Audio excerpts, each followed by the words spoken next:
पड़ेगा। यूआरएम में कोई भी कई जगह ऐसे रहे हैं इनके, जहाँ इनका हित होता है वहाँ ये यस करते हैं, जहाँ इनका अहित होता है वहाँ ये उसके दूर रहते हैं।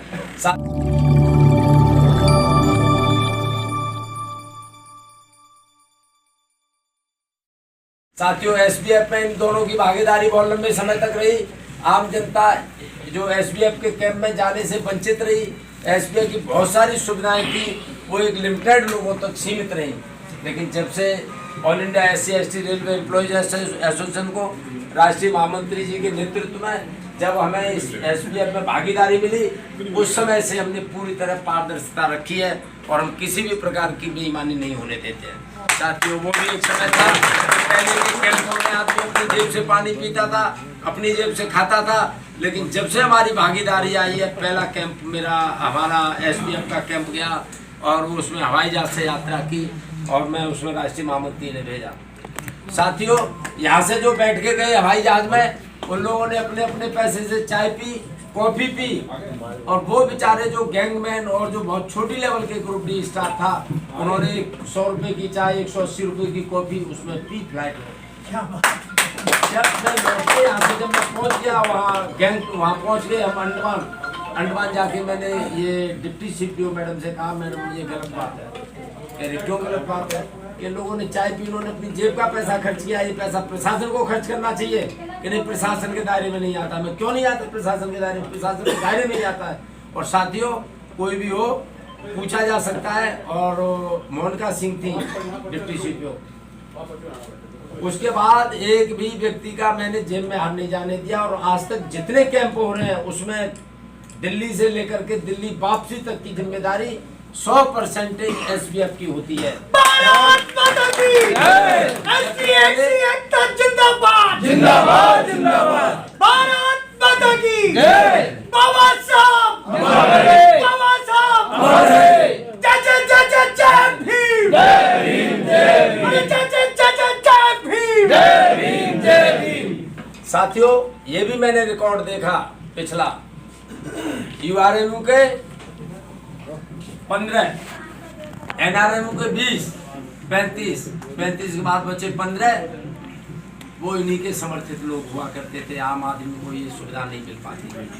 अब पूरी तरह डेट ऑफ बर्थ, सिफारिश, अब हमारी जो भागीदारी है एसबीएफ में एक रिकमेंडी की है। एनआरएमयू का अगर रिकमेंडेशन से एक जाएगा तो एक यूआरएमयू का जाएगा, एक ओबीसी का जाएगा, SC/ST का जाएगा। तो जो हमने आज जो भागीदारी जो सुनिश्चित की है, इसीलिए इनको पेट में दर्द है। ये घबरा क्यों रहे यूआरकेयू से? इसीलिए घबरा रहे हैं कि जो इनकी शासन सत्ता थी वो इनसे खिसकती नजर आ रही है। तो मैं तो यही है, मेरी आप सभी को हार्दिक शुभकामनाएं और मैं बधाई देता हूँ एडवांस में। हमारा आदमी हर बूथ में मिलेगा, हर जगह मिलेगा। एक वोट को निकल के आना है वोटर को। और मैं यह भी मेरा अनुरोध है सभी से कि इस दौरान कहीं न कहीं कुछ गलत अफवाहें भी फैलाई जाएंगी। पहले भी फैलाई जाती रही है अफवाह, उन अफवाहों को ध्यान नहीं देना है। जो आज कह दिया है, चुनाव होने तक उस पर अटल रहना है, अडिग रहना है और एक आदमी को वोट को लेकर के आपको वोट डलवाना है टाइम से। साथियों, एनजेडआरई के बारे में मैं कहना चाहूंगा, आम जनता, आम कर्मचारी का कंट्रीब्यूशन है एनजेडआरई में। हर कर्मचारी इसमें जो उसका मेंबर है वो उसका शेयर होल्डर है और उस शेयर होल्डर की बदौलत एनजेडआरई में चाय पी जा रही है, तनख्वाह दी जा रही है और उसी पैसे से आज की तारीख में मौज मस्ती की जा रही है। आम आदमी के पैसे से चंद लोग मौज मस्ती ले रहे हैं। शेम साथियों, एक इंश्योरेंस का मामला था पुराना, आज आए और मैं उसमें मेरा खुद का है, आज तक मैं उसमें पैसा 1 रुपया मेरे पास वापस नहीं आया।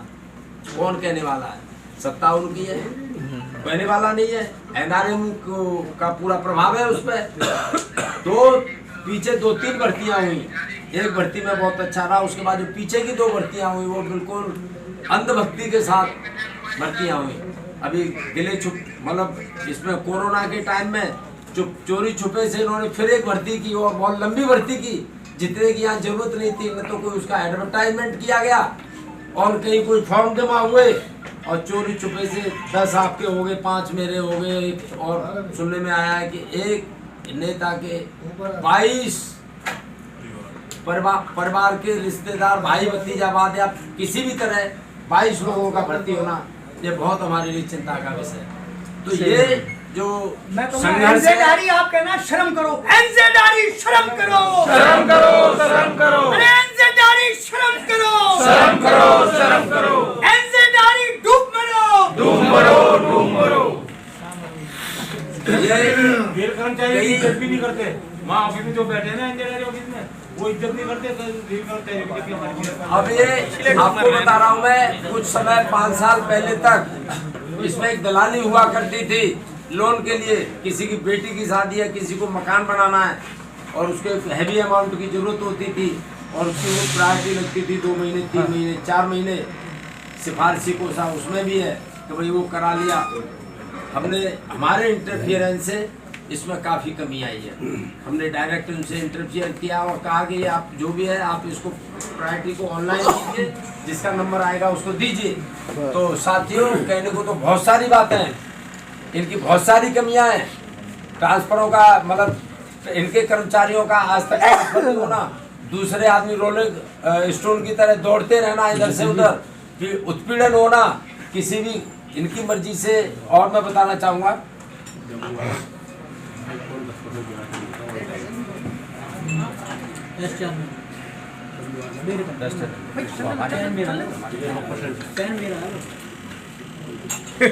कुछ कारण ऐसे होते हैं कि जब भी कोई स्रोत कहीं से भी जाता है, अगर बीच में उसे लीकेज होती है तो निश्चित तौर पर जहां जाना होता है वहां वो पूरा नहीं मिलता। अगर हमारे ट्यूबवेल का पानी जा रहा है और ट्यूबवेल के पानी में बीच में लीकेज है तो अंत में क्या पहुंचेगा? नहीं पहुंचेगा। कब पहुंचेगा? तो ये इस तरह इन्होंने अपने इतने खर्चे कर लिए हैं इसमें, जितने कर्मचारियों की जरूरत नहीं है इतनी तनख्वाह कर दी है इन्होंने, इतनी हाईएस्ट रेट भी है एनजेडआरई में हाईएस्ट रेट है। तो भी पता चला कि वेस्टर्न रेलवे में वेस्टर्न रेलवे के जो रेट है उससे यहाँ जस्ट डबल रेट है इंटरेस्ट के एनजेडआरई के। तो ये बड़ी बहुत सारी बातें हैं, समय आएगा इनका बदला लिया जाएगा। फिलहाल यही है कि अन्य जो बैठे हुए हैं इनमें से कोई ऐसा भी हो सकता है जो ट्रेड यूनियन का पदाधिकारी हो, अब उस ट्रेड यूनियन से आप अपना मोह भंग करें, अच्छी दिशा में जाएं। नवीनता है, नवीनता में परिवर्तन है, परिवर्तन में नवीनता है। निश्चित तौर पर हमें आशा ही नहीं, पूर्ण विश्वास है कि URKU जनता के हित में, कर्मचारी के हित में, देश हित में, राष्ट्र हित में पहले भी काम करती रही है और आगे भी काम करेगी। All India SC/ST railway employees association ने भी कर्मचारियों के हितों को देखते हुए, आम आदमी के हितों को देखते हुए, रेल को बचाने के लिए, देश को बचाने के लिए, राष्ट्र को बचाने के लिए जो निर्णय लिया है उसमें आज मेरा सबसे पुनः अनुरोध है कि इसको कंटिन्यू रखेंगे और समर्थन में एक एक भाई का वोट किसी भी तरह, अगर कोई प्रॉब्लम में भी है तो फिर भी उसे लाओ, पीठ पे बिठा के लाओ, लेकिन वोट उसका समय से डलवाना चाहिए। यही मेरी शुभकामना है। और अभी कल का हमारा मुरादाबाद में दौरा है, हम दोनों ही जा रहे हैं साहब, और वहाँ भी विशाल हमारी जनसभा है। और मैंने बड़ौदा हाउस में मैं अपने मंडल मंत्री से मेरा अनुरोध है कि अपने कुछ लोगों की, चूँकि समय आने पर बड़ी सभा नहीं कर सकते, लेकिन चंद लोगों के साथ छोटी छोटी सभाएं आखिरी समय तक हम जारी रखेंगे ताकि कोई भी आदमी कहीं से कहीं भ्रमित नहीं हो और एक एक जो वोट जुड़ा हुआ था उसके साथ एक वोट और जुड़े, जुड़ा हुआ वोट एक भी पीछे नहीं जाए। मैं मंडे को बड़ौदा हाउस में एक अपनी मीटिंग रखी है, मैंने SC/ST के जितने कर्मचारी हैं बड़ौदा हाउस के, तो उनके साथ फिर मैं मतलब कार्ड रिन्यू करूँगा, उनसे पुनः अनुरोध करूँगा। और भाई मैं तो फिर कहूँगा कि एक इधर खड़ा है, एक उधर खड़ा है, दो ही नजर आएंगे, बीच की दीवार को हटाओ, प्यारे हो जाएंगे।